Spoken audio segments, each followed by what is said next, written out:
હે રાંદલમાં યુટ્યુબ ચેનલમાં સર્વે મિત્રોનું હાર્દિક સ્વાગત છે.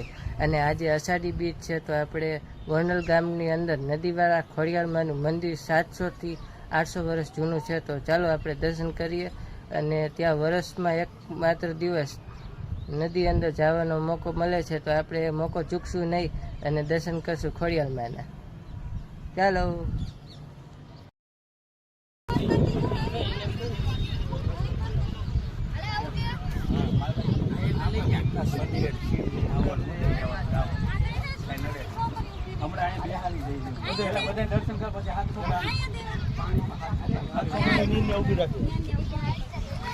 લઈ લેવાનું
બોલિયા પલ પલ ખબરો.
વિડીયો સારો લાગે તો લાઈક, શેર અને સબસ્ક્રાઈબ કરવાનું ભૂલશો નહીં. જય રાંદલમાં યુટ્યુબ ચેનલ.